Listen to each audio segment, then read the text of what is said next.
Truth, justice, and the Big Sil's way. Can it get any better with Turkey Day and football this week? Can it get any better? This week, truth, justice, and the Big Sil's way. This is the only show that you get truth, justice, and the Big Sil's way. Rest of those shows are all bullshit artists. You got Xander going, I beat Big Sil. Yeah, everybody beats Big Sil's up.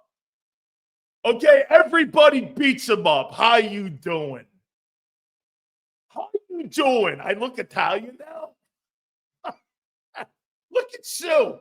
Oh, Sue. Sue's disappointed because I took the face hair off. How you doing? Oh, man. Look at this. Sills is trying to recover. I destroyed him on his own show. How dare you say that? That you destroyed me on my own show. By the way, all supers go to the top. By the way, the next 4 hours of the program is powered by our friends at BetUS. Please go to their website. Make sure you click it on. First 15 minutes, when it comes to likes, do me a favor. Click it. It helps expand the show, and all supers go to the top, just like Flexin. He goes right to the top. Sills, you look crazy. Funny, my daughter said that last night. She's like, you look crazy. What do you mean I look crazy? What are you talking about? I take a little facial hair off, and Big Sills looks crazy? Really? Okay. Sills looks 76 years old. Mr. Perez, now I know you mean 26. Now I know you mean I look 26. Hey, Sue. Sue, I'll tell you how old I am. Sue, with the facial hair off, how young do you think I look? How young do you think I look? Look at Sue, 60. Oh,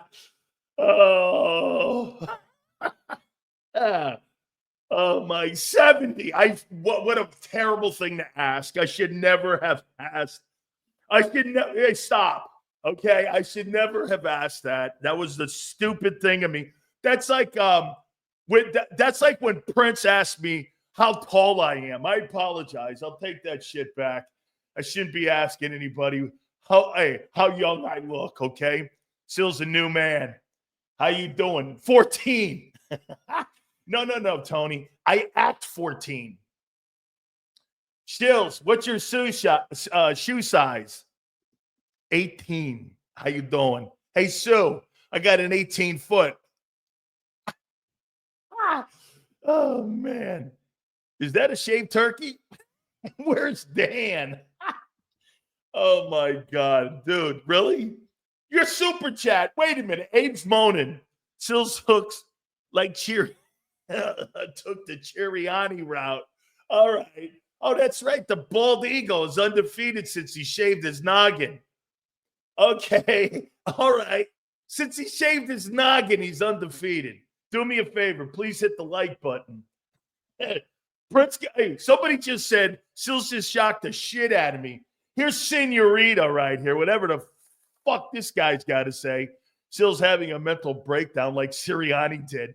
But you shave your face and I'm having a mental breakdown? I don't think so, man. Big Sills, just, trying.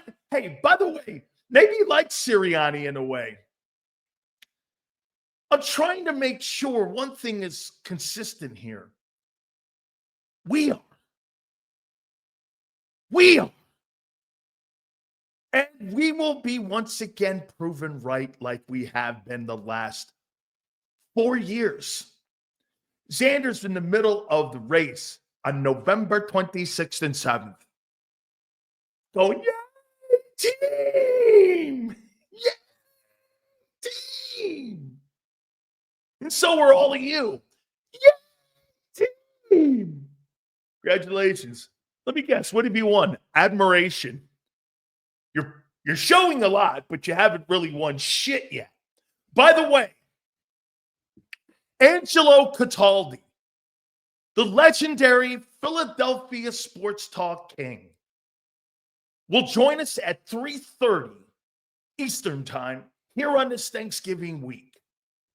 We will have a battle royale between Mark Holmes and Philly 500.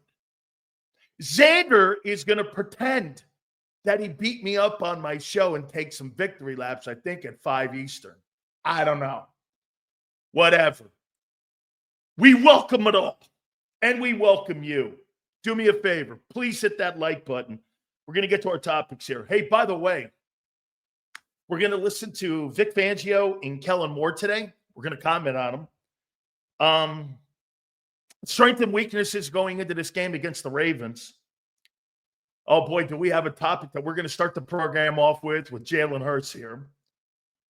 And there's no question what the Baltimore Ravens are going to do on Sunday.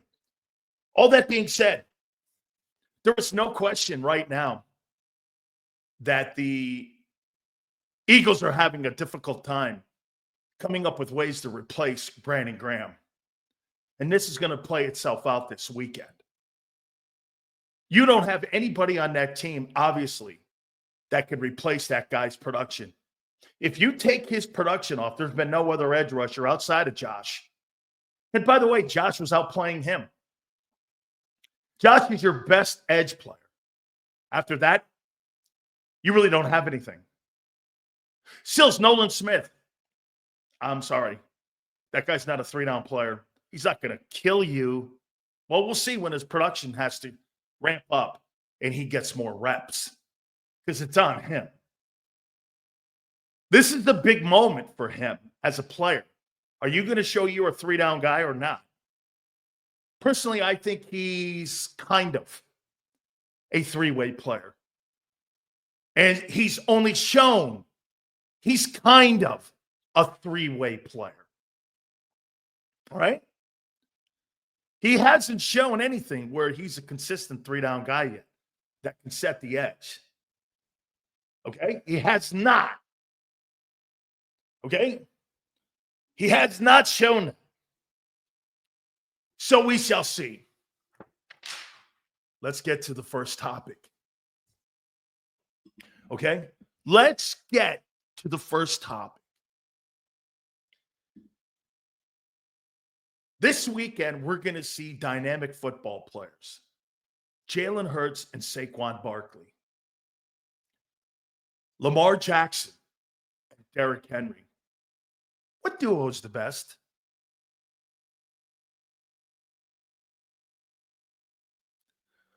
What duo is the best and playing the best ball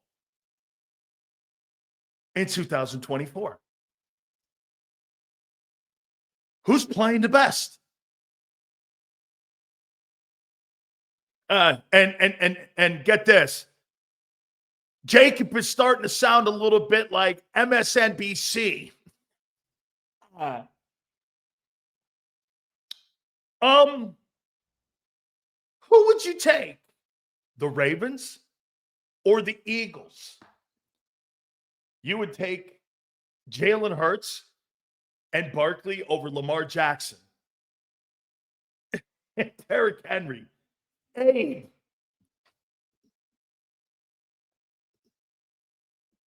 Ravens duo. Where's Abe? Abe wants Jalen Hurts, who's done dick this year, compared to that guy, over Lamar Jackson. Really? Here's Robert. Hit the like button, guys. Barkley and Hurts, but Barkley's carrying the offense, and the mistakes made by Hurts and the coach. Sills, we are not delusional. It's Lamar and Henry, but no defense has played more consistent. It's not what I'm asking you. I'm asking you what duo is the best quarterback Dual threat. Dual threat. In football, is it the Birds or the other birds, the Ravens? Who is it? I don't think there's even a real topic here. I just wanted to hear what you guys have said about it. It's Lamar and Henry, and it's a country mile of the gap between them. Lamar Jackson is having as good a year quarterbacking as Saquon Barkley's having running the ball. You know, it was a good point this morning. I forget, Xander, who you guys had on, who you guys were talking about the running attacks in today's NFL. And now you're starting to see more teams starting to run the football more. No, I know what it was. I was listening to Kellen Moore, and he was being questioned. And I heard something from Vic when he was talking about today's NFL. There is no question right now that there's been better performances by the running backs this year than by the quarterbacks. Who's really had a spectacular year throwing the ball? Lamar? Okay, Lamar. Who else? Who else has had a really great year at running the ball? By the way, all supers go to the top. I mean, right? If you look at it this year and you look at the performances this year, when it comes to rushing and it comes to the players this season, look at these numbers here. When you're looking at guys, the new host, who's this guy? Eagles, thank you. Let me see here. So here, Saquon Barkley's at 1392. Henry's at 1325.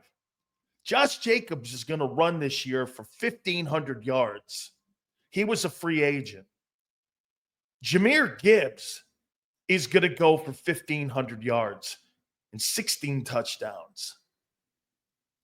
Chuba Hubbard, the kid from, I believe, Carolina, is going to go for 1,400 yards this year.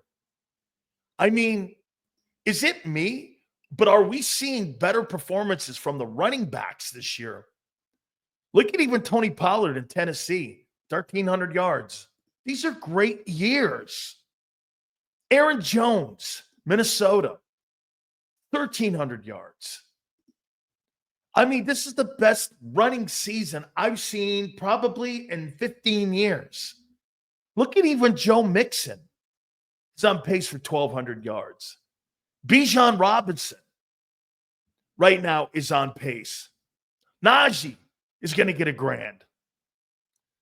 The top 10 running backs this year, and the last one is 1,300 yards, is Bijan Robinson, and he's going to have 600 yards receiving. I think the running backs this year have outplayed the quarterbacks. In more teams, now, is that going to be a trend moving forward? Is this going to be a trend moving forward? Or is this a one-up? I'm going to tell you guys this, and this is one of the reasons I point this out. Howie Roseman and Jeffrey Lurie did not pay $50 million plus to run the ball. That's not – they're winning. But to me, what happens with this mentality, you're going to have to throw the ball eventually to win a ball game. And I mean that with both Lamar and with Jalen. What has been the one thing that has gotten in Lamar Jackson's way? Well, when he's had to throw the ball multiple times, over 35 times, they lose. Every game that he's thrown for more than 35 attempts against Kansas City, he's lost. Okay? So when you get into a back and forth like that, you got to win from the pocket. Still, in my opinion, to win a Super Bowl. No matter how good the years these running backs are having this year, I still think you need to have a great passer that can throw you into a win. And I'm not sure these two guys can do that when the pressure's on. You know why? I have not seen it. I've seen Hurts have a great game. I didn't see him have a great playoff stretch. Like Nick Foles had a 10 times better stretch the year they won the Super Bowl. Jalen was not that great in that Giants game, and he wasn't that great when he was in the San Francisco game. He was great in the Super Bowl. He's not put those stretch of games together like that, and quite frankly, he has it in a year and a half. The National Football Show, new look. Same great takes. What up, Sills? Thank you very much. Yeah, I know. We got a guy in our network that is going around acting like Mike Missinelli. I'm kidding.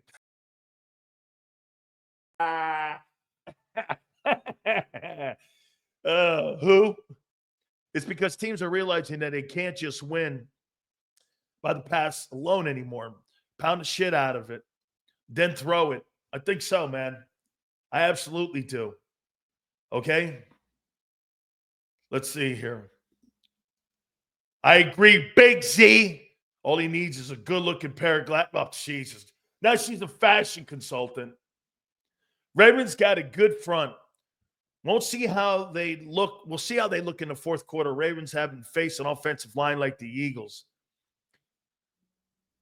That not good to me. Vic got something for Baltimore's offense. Really?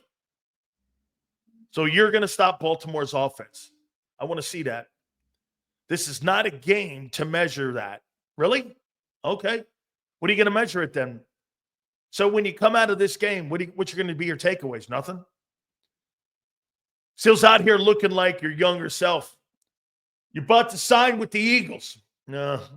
Hey, still a tough time putting the shoes on right now. Holy cow. Still shades his face like Big Z now. He also has Big Z's takes. Yeah, that's what I do. I know. For 40 years, I've been taking other people's takes.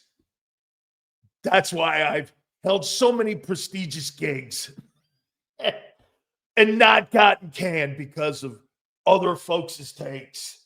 Correct. Yeah. Sills, what's happening now will change Laurie and Roseman's stance that a franchise quarterback is needed. Hey, that's a great take, Bob. They will look at game managers, focus on ball control and defense. They will bring back the 90s. Do you need to have a big-time quarterback to win a Super Bowl? Well, you don't have a big-time quarterback, Bob. He might be just the perfect guy for them. The Birds showed something last week by adding double trap in the run game. I saw that. Very astute, Philly Don. Very astute. The league hasn't seen this. A Hall of Fame offensive line, home run hitting running back, and a good dual threat quarterback. So you're trying to tell me that the Dallas Cowboys back in the day, they didn't see an O-line and a running back who's the best running back in pro football history? He's got the numbers to prove. You know, one thing about Emmett, one more time about Emmett. You guys may not think Emmitt Smith's the greatest running back. He's got the numbers to prove it. What do you have? Opinion? He's got the numbers. That's the one thing Emmitt Smith can say to you. Emmitt Smith can go like this. Yeah, you think this guy's better, that guy's better, Barry's better, this and that. Well, I got the numbers. You don't. You have opinion. I have the numbers, which are facts. Okay? No matter what you say about Emmett, I've got the numbers. And quite frankly, I got the Super Bowl championships to prove it too. Okay? Ambler, that's not Emmitt Smith's fault. Vic said passing is only, I heard that, and I was floored by that. 4%. He said passing is up since 86, 87, 88, his first 3 years in the league. I was floored by that. I thought the league was up big time in passing. He says the running, look at what the passing has done, though. That 4% increase in passing. Look what it's done to the salaries of players at different positions now. The running back position, he said this, Here's the one thing, though, that Vic didn't kind of clarify with that. If passing's only up 4%, that 4% has increased salaries to wide receivers and decreased pay to the running backs. That little 4% has changed the look of the league. That shows you small increments when it comes to player development. Small increments in anything that moves the needle for that league could be 1%, 2%, 3%. Changes the entire look of your team, changes the entire look of the team. Think about that. I was floored. I thought 18% more passing from 95 to where we are today in 2024. I thought it would have been up that number. No way. Vic said it's up like 4%. I'm like, wow. That 4% has changed the face of the league. It's changed payrolls, how you build a team. There's more emphasis on perimeter players now. Edge, receivers, the game's played in space. 4% difference has changed the entire outlook of the NFL. Absolutely crazy. Okay? Change the entire look. Kind of like Big Sills.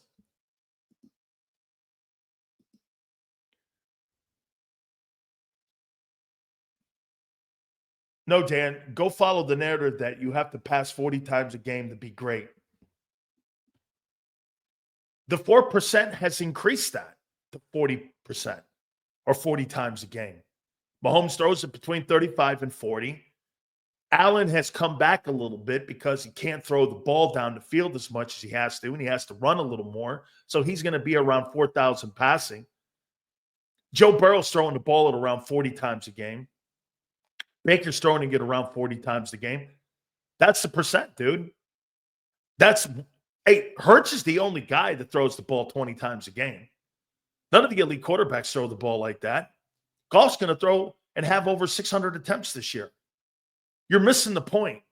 That 4% changed the face of the league dramatically. Dramatically. I thought the number was bigger.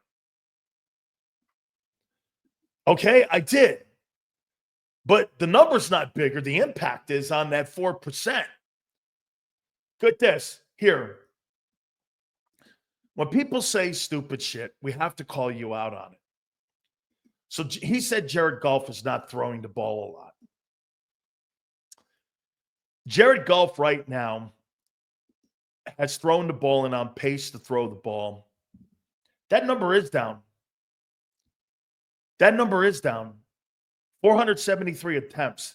That's got to be one of his lower numbers when it comes to his attempts. And that's because they got those two running backs back there. And 473 is down from his normal numbers. It just seems to me this year has been a different year when it comes.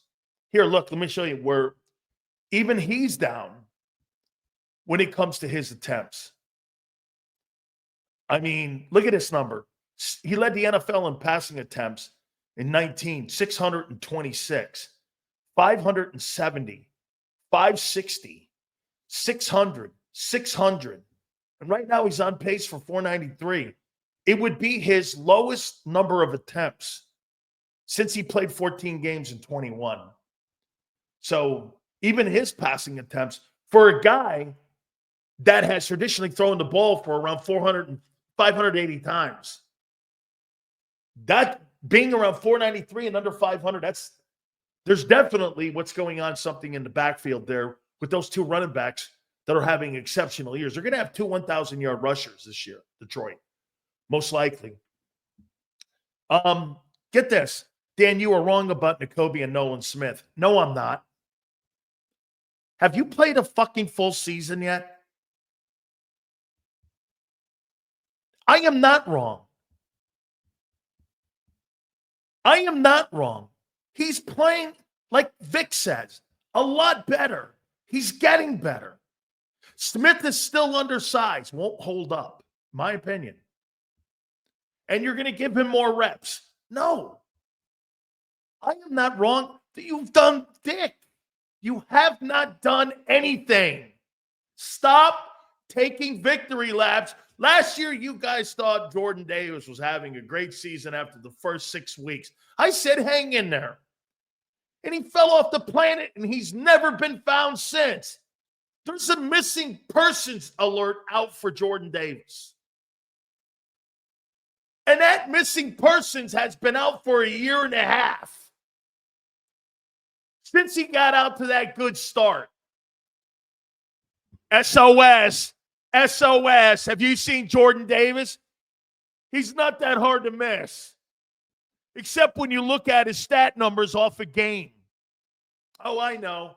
Here's the new narrative now coming out of people from Philly talking about him. Well, he's not really going to show up in the stat chart.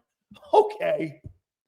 You mean the other guy's getting the doubles and still fighting through the doubles and being a wrecking ball, and the other guy sits back eating Cheetos and getting his ass and head kicked in? Oh, okay. Yeah, that sounds right. Hey, here's a $22 million 50-year option. Fuck that. I'm not giving that guy anything near that. Nothing near that. Hey, you know what you're going to start calling Jordan Davis? You're going to start calling him Jordan McNuggets. Jordan McNuggets. Hey, yeah, I'll take a Big Mac, fries, and I'll take a Jordan McNuggets. Oh yeah, 24-piece, please. What do you think I look like here? I'm Jordan McNuggets here. I don't have an 8-piece. I take the 24-piece.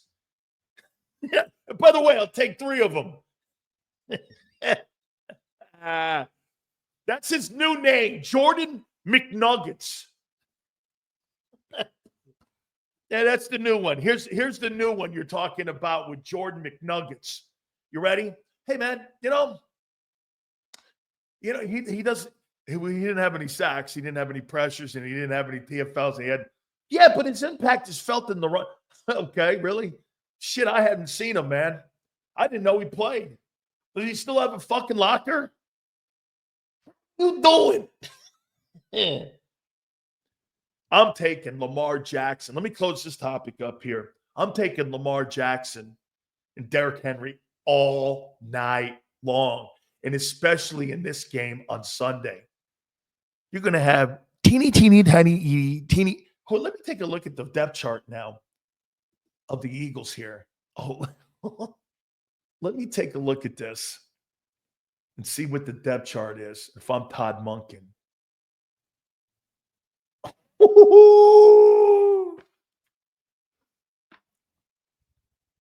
Okay. Oh, yeah. I see it.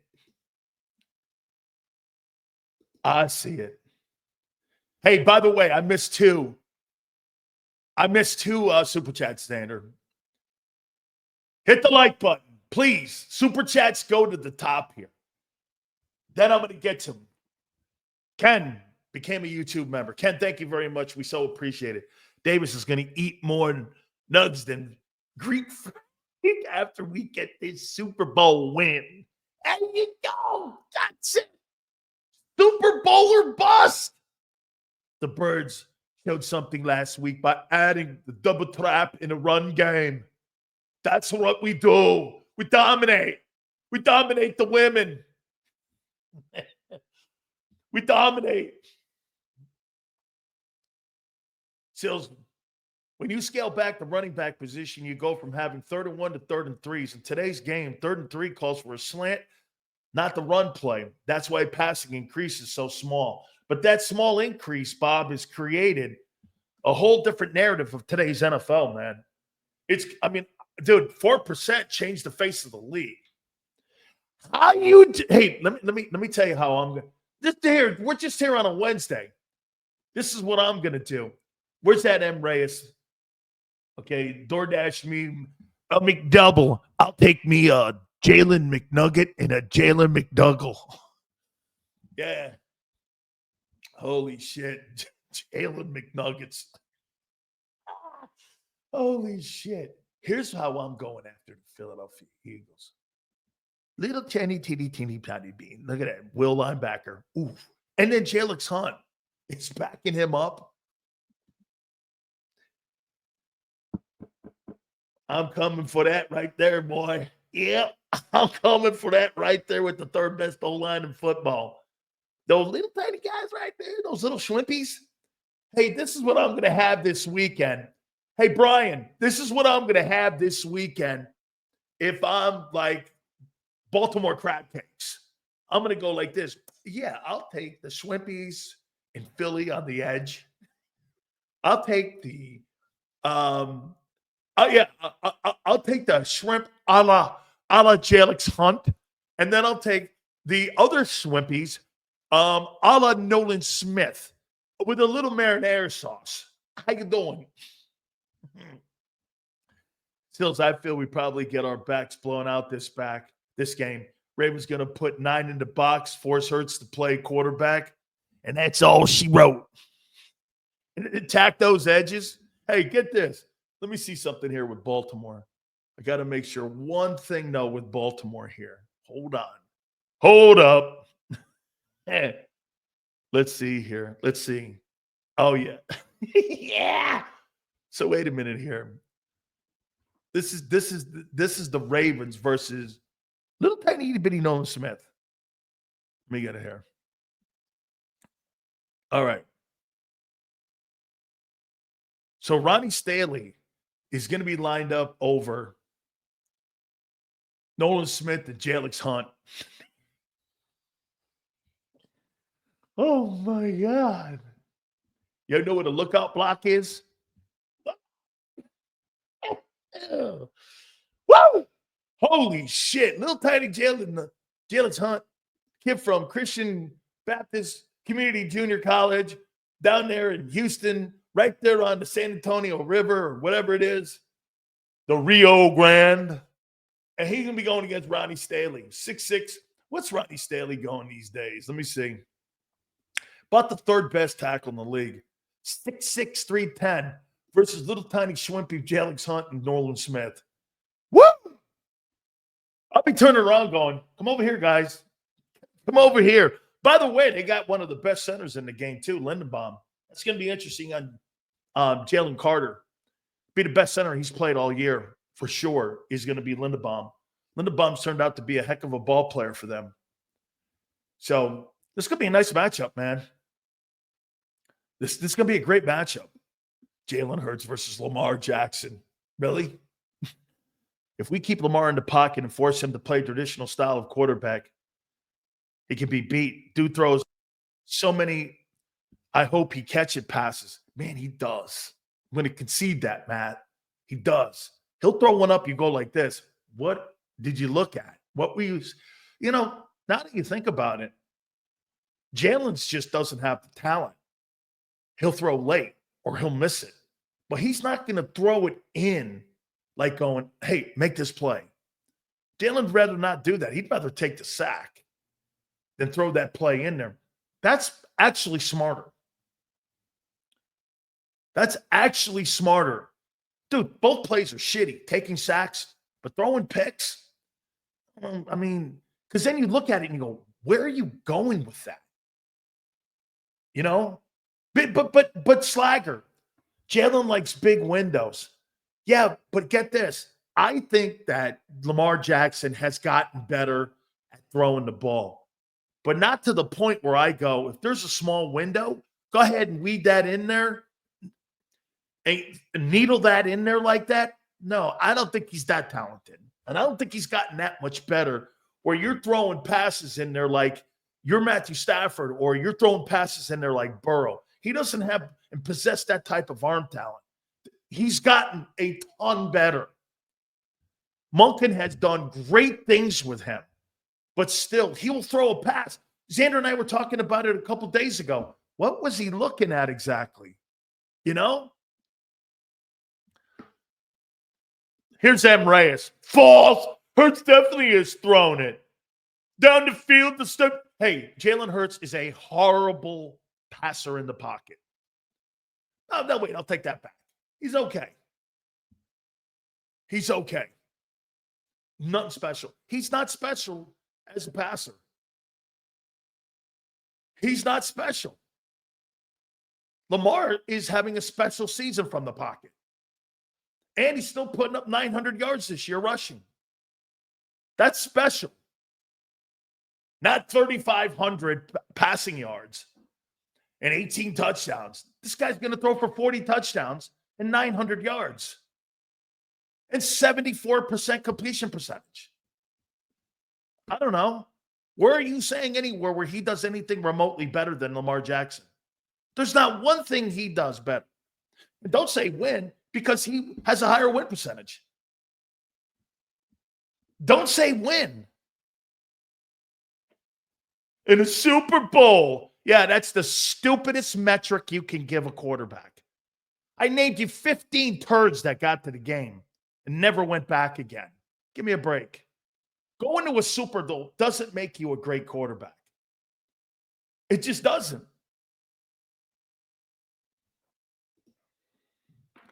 Seals does this every week, saying we don't do this. Next week against another team he considers elite.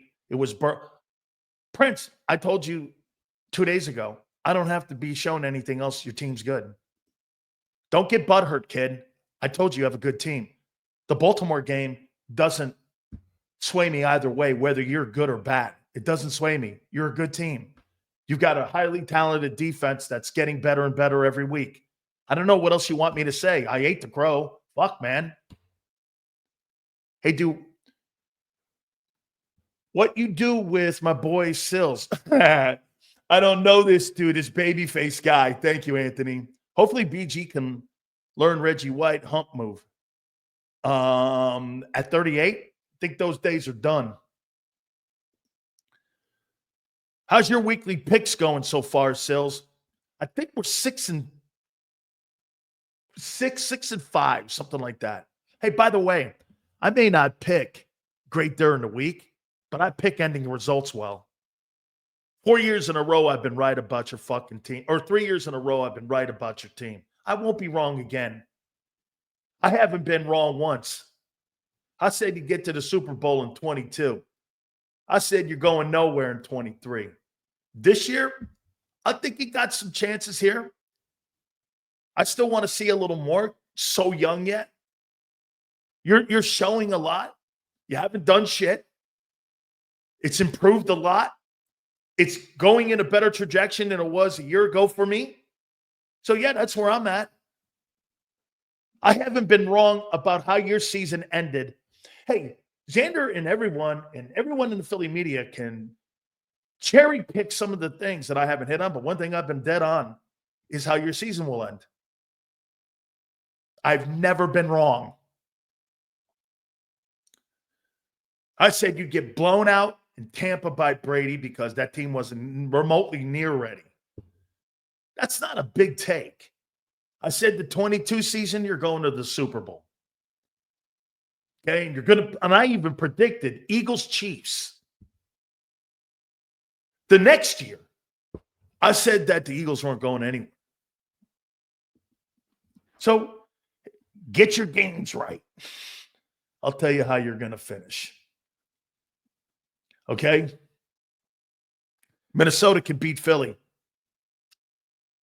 Dude, Sam Darnold over Hurts, the running game and the defense. Let me tell you something. Sam Darnold, I'm nowhere near that. I am nowhere near that. Get this. Hey, guys. This guy says I'm a liar. That I didn't pick you to go to the Super Bowl in 22. And that I said you'd get crushed in the playoffs in 23 and it would end horribly. He's calling me a liar. Am I? I'll take you guys right now. If you guys call me a liar and I didn't say that all last year, all the ones that have been here every day. Wait a minute. I picked the Philadelphia Eagles to make the Super Bowl in 2022. Okay? Maybe I did pick Buffalo. Buffalo and Kansas City, but I picked the Eagles. Okay? Bills and Eagles. Okay, you're right. Thanks for correcting that. This year, you said 9 wins. Stop moving the needle. Okay. The 9 wins may not happen. They may be better than 9. They may be 11. It may happen. You're not winning the Super Bowl. How about that? How about Dez, I say it, you're not winning the Super Bowl. Okay? Sills moves the goalpost. I didn't move the goalpost. If I'm wrong on something, I own it. I was wrong on Lamar Jackson. I owned it. N'Kobe's coming around. He's playing a lot better. I give him game balls, and I'm starting to week in and week out. I was exceptionally wrong about, hey, unlike John McMullen, I was exceptionally wrong about Saquon Barkley. He was never that player in New York. And anyone who saw that's a liar. He was never that guy. It's more of an indictment, not on him, but on the Giants' inability to build a team around him. Okay? When you have a player that's that good, hey, by the way, kudos to him on getting to the right team. I mean, that guy gets through the line of scrimmage, and that old line is so good, they're not touching him for 3-4 yards into the line of scrimmage. He and Henry, I mean, that old line in Baltimore is nothing to shake a stick at. That's a damn good old line itself. It's rated one of the top 3 lines in football. I mean, the best offensive lines in football right now are Detroit, Baltimore, and Philadelphia. That could all change with injury, though. Sills isn't a bird's troll. He's a bird's realist. That's all we're doing here, dude. Hey, one more time. Hey, Sig, one more time. Why would I want you to suck? Why in the world would I want you to suck? Who wants to cover a shitty team? You have me wrong. This is about viewership and engagement. Nobody's engaged when your team's a 3-win team. Unless you're the shitty Cowboys. Why in the world would I want you to lose? I want you to prove me wrong. That's all this is. Nobody's rooting for anybody to play bad, to suck. Not rooting for any of that. What's the point to that? Hey, by the way, being right? My business is being wrong. Minnesota plays a good run D. Okay? I like Brian Flores. Gilmore has played AJ well before. Stephon Gilmore is a heck of a ball player. DC has great blitz package. Their run game attacks the edges and spreads out defenses. It's a great defense. Get this guy. Carmelo says, yes, because I was not thinking that the defense would be where it's at right now. And you're at only November 27th. Hang in there because you started falling apart this time a year ago. So let's see what happens. You're already thin at edge. You're going to have a problem in this game against Baltimore on Sunday. I love how people are going to walk into this football game on Sunday thinking, oh, fuck it. No Brandon Graham. We're just going to put Jalix Hunt out there against the Baltimore Ravens, who have the number 1 offense in pro football and number 2 rushing attack and the number 1 passing attack in football. And you guys would think that's not going to be a deal. Okay. I don't believe that. If that's true, Sills, then tell us how we can beat Baltimore. Not just what we can't or their players are better. I didn't say the players are better. They're clearly not better on defense. Sills, how the Eagles win this game. It's a great take. It's a great take. All right. How do the Eagles win this game? Continue to do what you're doing. Run the football. Test them. I'm tougher than you. This is going to be a double mouthpiece game. I stop the run. I run the ball. Well, guess what we're going to do? We're going to get in a phone booth, and whoever comes out alive, we're going to fight. And whoever comes out alive is going to be the winner.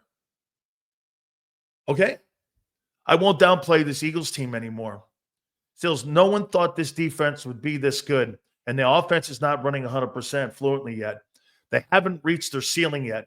Prince, the offense hasn't reached the ceiling in a year and a half. When? Prince, thank you, by the way. Prince, when is the offense? You haven't played your best game of offensive football in a year and a half. When are you gonna? And I'm not just talking about running the ball. Hey, and by the way, Prince, I'll say this to you. I'm with you. I don't need the Ravens game to tell me that you got a good roster. Win or lose, it's not going to change my opinion. It's good. Okay, it's good. I'm not like John and some of the other guys. Well, this is going to be a real test. Yeah, it's going to be a real test, but at the end of the day, is it going to do? Is it going to blanket the entire season on what you've done and who you are? Absolutely not. 60 minutes of football is not going to diminish the things that you've accomplished in building up to where you are right now as you've gotten better week in and week out. That doesn't diminish that.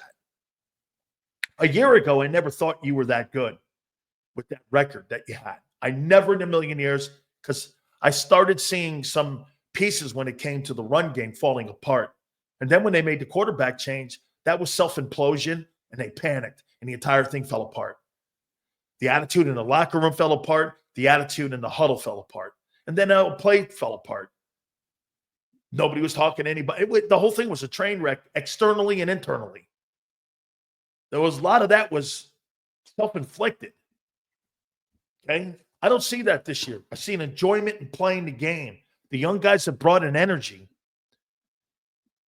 So how did the Browns beat them with no offense? Better quarterback play. Seals, you missed my last super chat. I agree with you. Anthony, Xander, see if we missed his last super chat. If I did, I apologize, brother. How did the Browns beat them? Bro, it's the NFL. Anybody can beat anybody on any given Sunday. You did pick us to go to the Super Bowl after the 22. You also said we would collapse in 23. This year, they are proving you wrong so far. No, they're proving me on the defensive side of the ball, and Barkley's running ability has been better than I thought.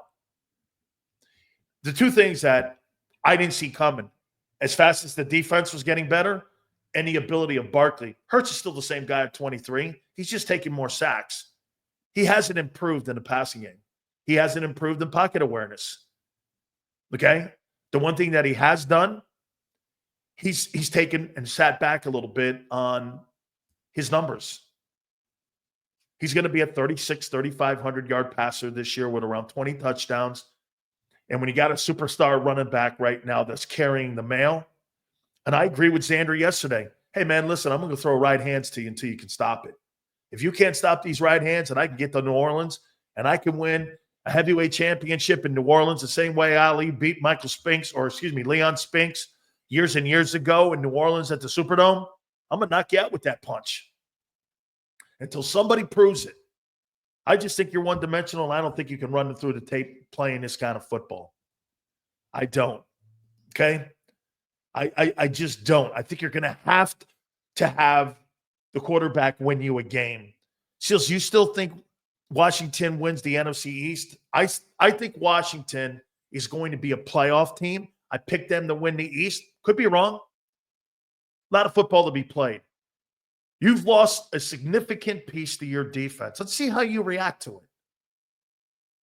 Let's see how you react. You're sitting here midweek, and you're still trying to figure out who's going to take the reps and pick up the volume of play that BG's left behind now. Who is that guy? Who do you think picks up the play of Brandon Graham moving forward? Jalix Hunt? Never happened. Nolan Smith? Has to happen. Sills, this is a different team. I think so. We have the coaches. Agreed. And this year we also have a closer in Barkley. Agreed. Who was a bigger impact on this team. And I didn't see that. I agree. And leadership and building confidence in these players. I don't really think you have a ton of leadership right now, veteran leadership. I think that a lot of that has been taken away, but I think you're building leaders right now, Prince. Brandon Graham will still be around the team, but it's hard to lead when you're sitting on a sideline chewing ice and you got a coach's jacket on. There's really not a Milata, Lane, probably Jalen. The way Barkley leads, Barkley's taken over a leadership role. Guys, please hit the like button. All supers go to the top. Will the real Big Sills please stand up with no facial hair? Who's this guy, Sills? Do you think the coordinators from last year would have rebounded? No. But I tell you what, last year's passing game, outside the turnovers, I didn't think Brian Johnson, when you look at it, Jalen was throwing the ball more. They asked him to throw the ball more. This year, what they're doing is they're running the football. We're going to talk about the coordinators here in a minute. It's a great call on what you guys asked me. Okay? How do you beat the Ravens? Okay? How do you beat the Ravens? Simple. Stop the run. Stop the run. They've got some wideouts this year. The Kid Flowers is going to have 1,200 yards. He's playing. And by the way, I thought he was decent at Boston College. I didn't think he was a superstar at BC. Angelo Cataldi is going to join us at 3:30 Eastern time. I didn't think he was a top-flight kid. He looks good. I think he's going to be around 80 catches, 1,200 yards, barring any kind of injuries. They're getting the football to him. Andrews has kind of made a step backwards. He doesn't look like the same kind of explosive player. He shows signs of it, though, but he's not the same consistent guy. I think the better tight end right now in the NFC, I think it's that kid in Detroit. I think it's that kid Laporte in Detroit and Kittle. And I think Kittle's starting to run out of gas. I think the best tight end in the NFC is that guy up in Detroit right now. He's a pretty good football player. Yeah, so, I mean, how you beat them, you got to turn them into one-dimensional. And what would you – stopping Henry? By the way, I love what Vic said about him. Let's listen to what some of these guys had to say. And I love what they talked about this morning. So let's start with Vic Fangio. And what Vic said. Vic is so good at the podium. I learned so much from him. And basically, almost everything I say, he echoes.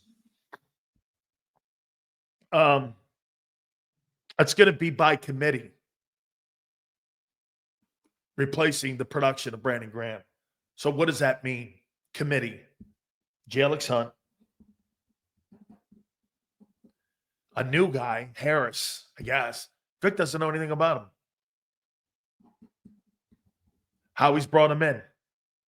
Has no idea. He was asked today. I don't know who he is. Most effective way to win the game is control the clock and keep their O off the field.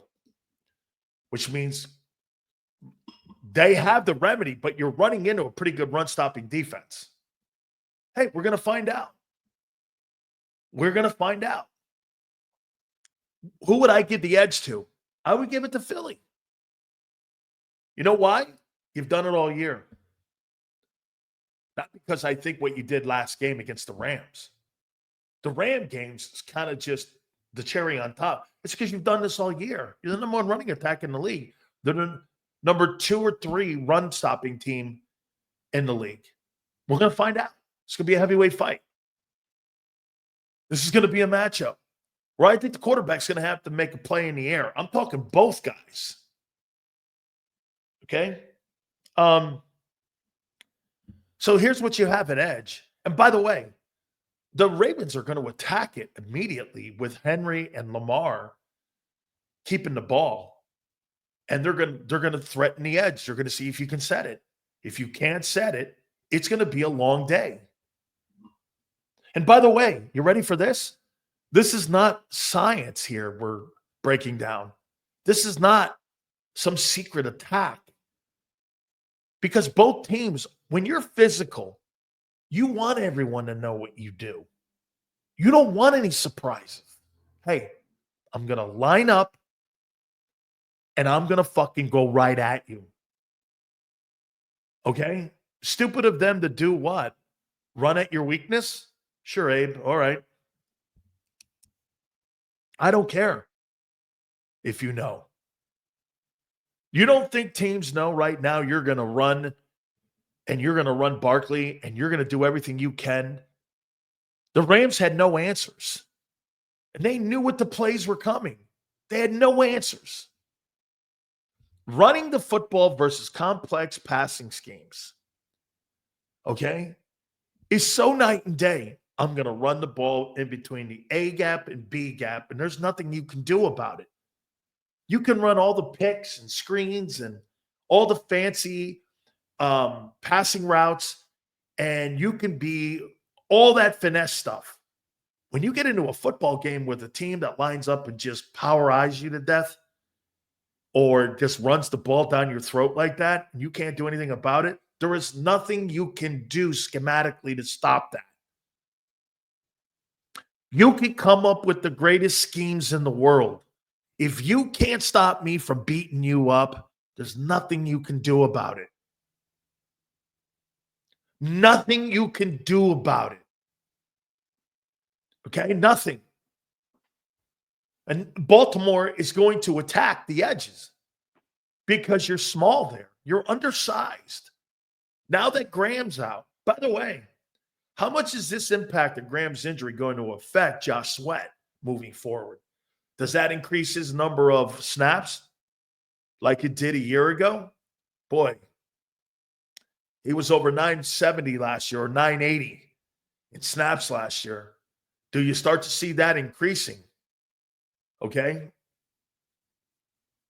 Probably so.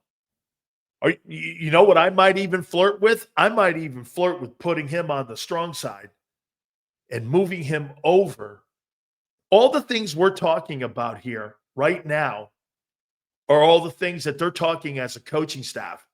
Would I move and travel Josh Sweat to the strong side of the field, which means the wide side, versus the weekend? I wouldn't want Josh Sweat into the boundary on the left hash mark. I'd want him more in open space because I need him to be able to set the edge in the wide open area of the space where Lamar and Henry do a lot of their damage. Okay?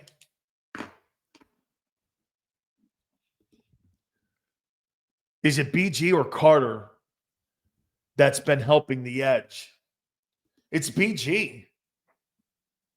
It's Brandon Graham.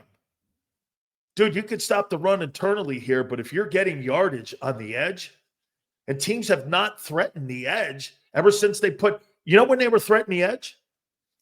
When they didn't have Brandon Graham starting in the first 2 games of the season. When Josh Jacobs went for a pretty good number in the first half, I think it was. After that, I think Graham started the rest of the year because they wanted to get Nolan Smith out there. Nolan Smith is not a 3-down guy. He's not a 3-down player.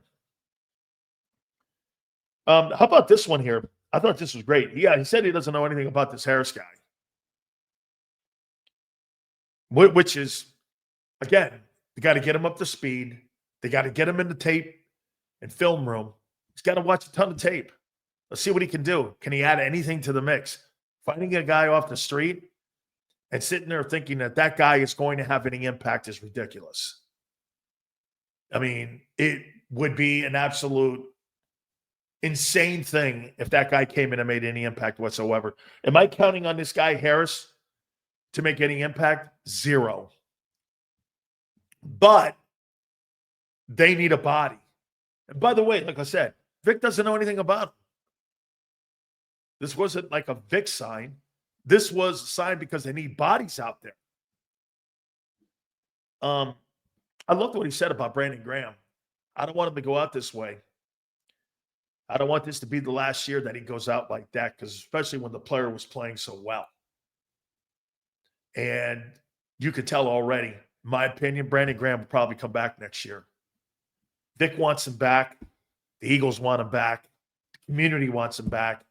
I would be stunned if he calls it. I would be stunned. Now, if they win a Super Bowl, I don't know. Maybe that will change it. But if they don't win a Super Bowl, I got to feel he's coming back. He said this about Milton Williams playing out there on the perimeter in Graham's spot. He said not a steady diet of it, but he'll be out there. So obviously they're going to move him around a little bit, but nothing significant. Because again, remember something, they're limited on bodies out there.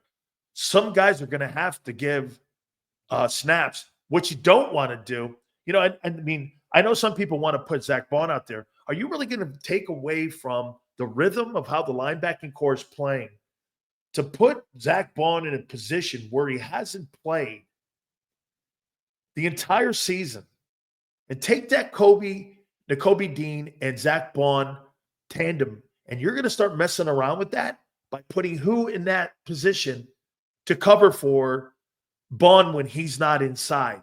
Trotter? I'm not there with Trotter. Trotter's not ready to play inside. He's not ready, nor is he fast enough to play in space.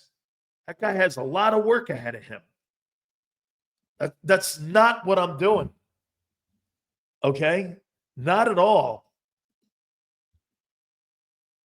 I'm high on Minnesota. Their play callers have balls. Minnesota, again, 304. It's Darnold. I think the head coach is a great play caller and a great fundamentals guy when it comes to schemes. I think he does a great job. And you got Brian Flores on the other side of the ball, and they're playing really good football, and they're running it. I'm not saying Minnesota's not good. Look at their record. They've beaten some quality football teams. I want to see Sam Darnold in crunch situations in the playoffs before we start going like this. Hey, yeah, Minnesota has a quarterback that has not been tested one time in his entire career. In a regular season game versus a critical playoff game where no mistakes can be made, and he's notorious for making mistakes and seeing ghosts, I'm not there.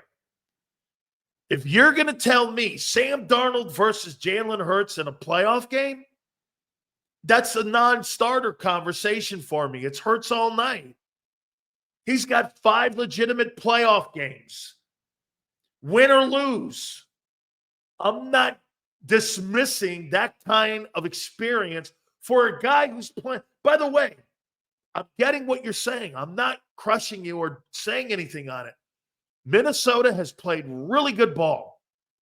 They wobbled a little bit when Darnold was a little bit ineffective. Hey, man, I got to tell you, the head football coach signing Daniel Jones, if I'm Sam Darnold, how would I feel about that? Think about what happened. If you're Sam Darnold and you're 9-2, and they just signed Daniel Jones, correct me if I'm wrong, but didn't they draft J.J. McCarthy in the first round this past April?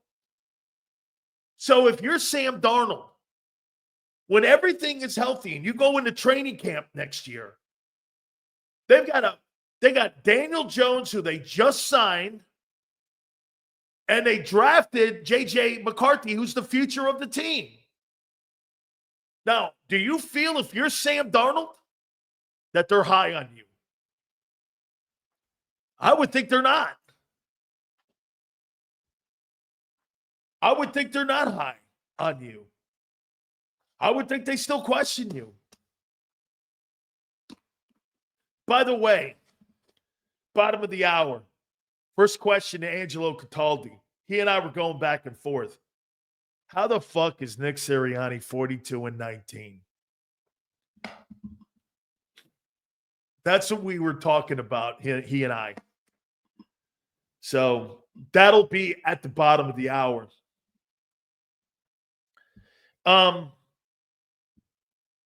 He said Lamar Jackson's amazing. He's amazing. It's an amazing. Xander now calling him a great coach.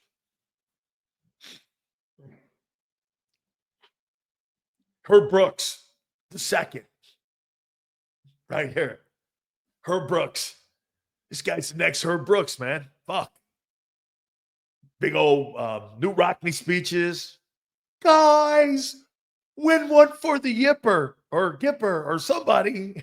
Do you see Vic running the bear like he did against the Saints? Maybe. He said Lamar Jackson's amazing. He says the guy's just incredible. It's incredible talent. He says that Todd Monken's got more talent this year. doing a lot more this year offensively. He said they're very effective in that run and gun. That run and gun that Lamar runs, he goes, they're doing a lot more of that. And in that run and gun, it's almost undefensible. And you don't have edge rushers? Okay. Yeah. And Lamar's a great kid. He is, Jack. He's a great kid, man. Everybody down in South Florida speaks so high of him. Fucking hate Miami didn't recruit him to this day. I don't know what they were thinking. But then again, that's why Miami has sucked for 22 years. Because you let a guy like Geno Smith and you let a guy like Lamar Jackson out of South Florida, you get what you deserve. You get what you deserve when you do shit like that. Okay? You get what you deserve. Yeah. Oh, yes. Here's my favorite line of the day, though, by Vic. Y'all thought Henry was done. Well, they were wrong. Yeah, they were wrong. Did you see how he said it, too? Y'all thought Henry was done. Well, y'all were wrong. Ah. Oh, man. Hey, you're all, hey, you're all wrong. The guy's a great football player. This is what he said about your boy, Jalix Hunt, the kid from Eagle Creek University, Baptist, Southern, Mother Teresa University, School of the Blind. Someplace down in, I believe in like Port Arthur, Texas. Is it Port Arthur or San Antonio? What? Houston, some shit, right? He started his career at the toothpaste school, right? Colgate or some shit. So he goes from, he's a smart kid, obviously. So he goes to Colgate, and then he goes to Baptist Union University, Eagle Creek University, Helen Keller University, or some shit. I don't know. Never heard of it. It's like Division 88. I don't even think they play in pads. They play touch. Or they play flag football. I don't know, man. I don't know what it is. 7-on-7 or some shit that he went and played at. So he's gonna play at Sister Union College, and in like the Colorado River Conference. And this guy's gonna play a football game this weekend versus the Ravens. All right. I'm sure that's gonna be an easy transition. Okay. Yeah. What's this? Because I bet you won't take your ass to PA, Texas, talking that shit. You get your head knocked off. Yeah, because I've gotten my head knocked off before. Never. Undefeated. Heavyweight champion of the world. You see, I'm more of a pacifist now. I'm an easier tempered guy. I'm not a hothead like Xander Krause and some of you other guys. I'm an easy guy, man. Told you I'm a pacifist now. I'm not looking for violence. I'm not a violent man. Going to Texas? Son, I lived in Texas. Still, Sirianni might be a motivator or be able to relate to these players, but a coach needs to have position or society that he can fall back on. Absolutely. A specialty that he can fall back on. Stay out of the way. He isn't a skill. Well, no, it's ego. His ego gets in the way. Yeah, he doesn't have a specialty. His specialty is, how can I mess this series up?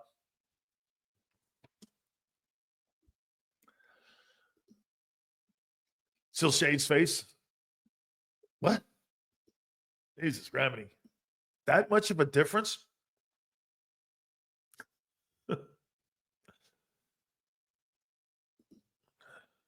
A respected man who can criticize what he loves, Miami. Hey, you want to hear something, Anthony? Second 10-win season in 22 years fucking blows. Sills, they just won 10 games. Wow. Great. Wonderful. 10 wins? Sorry. I played for national titles every year I was in college. Every year I was in college. I don't play for the Sun Bowl. I mean, okay. I got people going like this now. Sills, hey, man, congratulations. I go, congratulations on what? Winning 10 games? My God, you know what 10 games is at Alabama right now? It's what it used to be to us. You know what that is? So what? You tell a Bama fan like Xander, hey, you won 10 games. You know what he'll say? Wow, we must have really stunk this year. That's what it used to be like with us. Well, you guys, what happened? All right. Wow, you guys won 10. I got Canes fans because they're so young. They didn't know greatness. Doing this to me now. He still won 10 games. I'm like, sorry, but I don't get excited for that. That doesn't excite me. Okay? That just doesn't excite me. So if you guys think that I'm harsh on you, I'm harder on these guys. I got people doing this now. Hey, Sills, what do you think they can get to the tournament? Again, stupid comment. Do you think we can win it all? No, I don't. Why, Sills? Because your defense is not that good. You can't be run on like that every week and win a national title. The Miami Hurricane defense is not good enough to win a national championship. There. But Sills, we're good. I don't care. You play in the ACC, so what? You know what playing in the ACC is like? I mean, it's like playing Canadian colleges or something. That's how I feel about my Canes. We got a shot to get to the tournament. So what? Get to the tournament. Get to the tournament. Dude, I look more for that than just, I mean, that's not how I look. The SEC is never trash. You know how you know that? Last Cup podcast says the SEC sucks this year. Well, I can promise you this. When the April draft comes, there'll be more players drafted out of the Southeastern Conference than any conference in the country. And there's 12 teams there. 2 brand new ones, OU and Texas. And there'll be guys drafted from those programs. Southeastern Conference it's the greatest, by my opinion, Southeastern Conference is probably better than the NFC South. I could build a team from the SEC to beat any team from the NFC South. Big Ten's having a good year. Okay, Big Ten's having a good year this year. They are. Let me finish up here. I couldn't believe this line, and I already hit on it a little bit. By the way, Angelo Cataldi will join us. That'll be at the bottom of the hour. But you're excited about Allen never winning shit. Jared Allen is a phenomenal talent. I mean, Josh Allen is a phenomenal talent. Your guy's a dude. So who you got winning the national championship, says Anthony.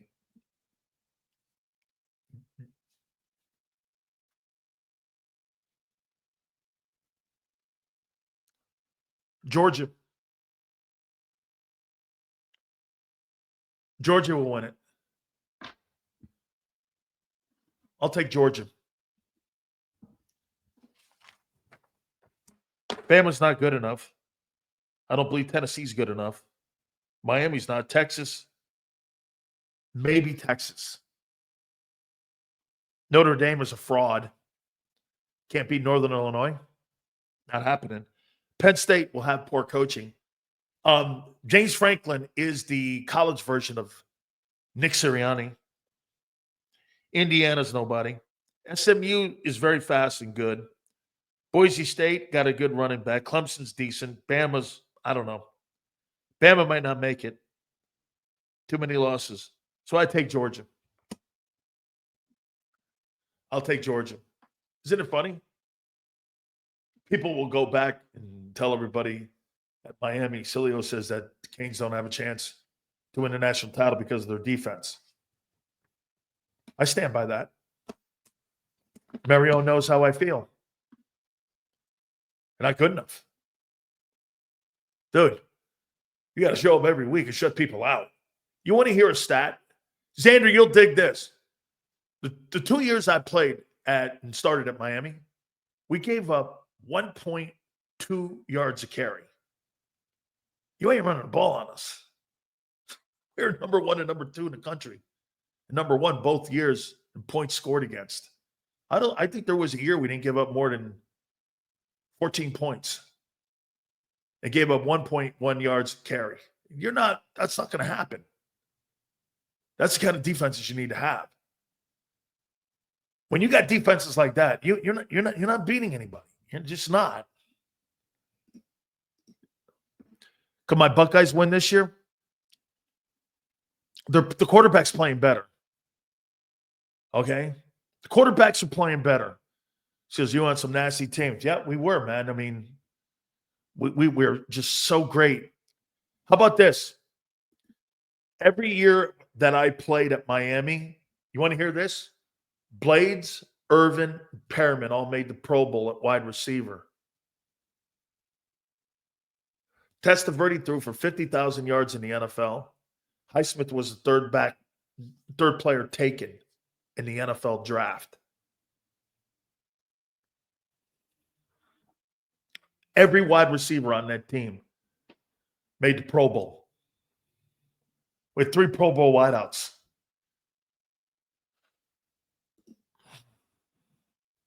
Seals thinks he's slick. He thought nobody would notice. He took the day off, and the Bone Crusher shows up to host the show. Yeah, get this. Wisniewski trucked the O-line. You had 140 yards and 60 minutes of football in total offense. Trucked who? Testaverde had 7 interceptions. Get this. Ambler goes, this guy ran us over. Wisniewski, and he's a friend of mine. How can you have 140 yards in total offense, and we gave up more penalties? We had more turnovers than we gave up first downs and lost. We gave up 6 first downs, and we had 7 turnovers and lost. How did he run us over? We got 140 yards in total offense. Okay? How did he run us over? I must have missed that moment. By the way, I led that game in tackles. I don't remember that. Big Ten isn't doing jack against the Southeastern Conference. True. Miami back then was a culture. I hated you guys. Oh, man, the culture was so great. Anthony, he placed this Italian guy into this culture from the South and this winning culture, and then the shit talking all came out, and nothing like it. You'll never see a team in an era like that ever again. They would never allow us to do the things we did, showing up on airplanes with machine guns, hand grenades, FBI arresting people, all kinds of charges against us. You had newspaper guys saying that Miami should take their team picture from the front and side.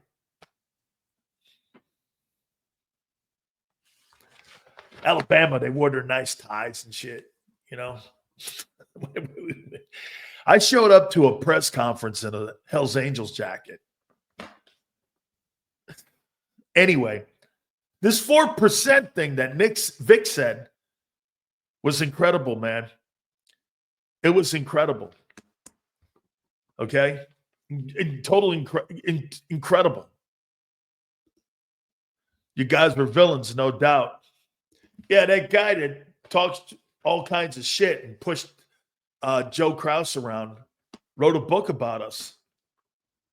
I mean, Jerome and I, and about that night. It's crazy. Mike Missinelli wrote a book on us.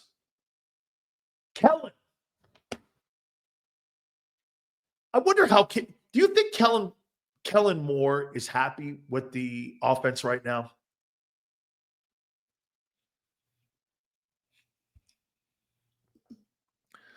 Sills, what player did you enjoy hitting the most in college football? Kerwin Bell from the Gators.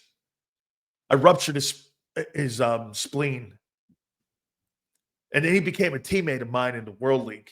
I ruptured his spleen in Gainesville.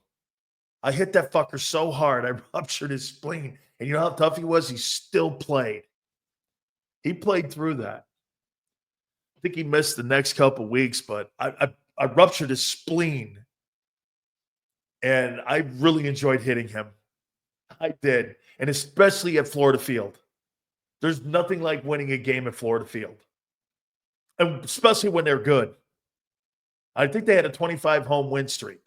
We went up there and we beat them. I think we have 14 sacks. Jerome, myself, and Stubbs. I think we had 14 sacks in that game. We hit him so fucking hard. I mean, really.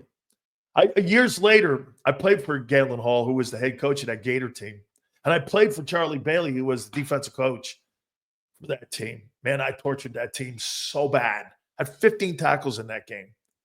It was about 110 degrees. Man, I mean, yeah, winning a game at Florida Field, there's nothing like it. Angelo's going to join us in a couple minutes. Okay? The entire starting offense is first and second round picks. Absolutely. And by the way, our backups won the national title the next year in 87. I mean, the backups. Our backups were Cortez and Russell and them guys were the backups. My backups were Cortez Kennedy and Russell Maryland. And me and Jerome helped recruit them, and we coached them. Seals, if the Eagles don't win this year, do we have a serious convo about Hurts? No, not yet. No, not yet. I don't think so. Not sure I've seen a quarterback in NFL history. He handled a loaded roster like this, easily the best in Eagle history. Well, this is what I was trying to do to Xander yesterday, but he wouldn't get committed on it. So I'll ask you guys. Let's do this. Last 3 years. Let's give it to them. Say they win 13 games this year, and they go 13-4. Last year they were what, 11-6? That's 24-10. Year before that, they were 14-3, right? Okay. That's 38-13 in 3 years. If you don't win a Super Bowl,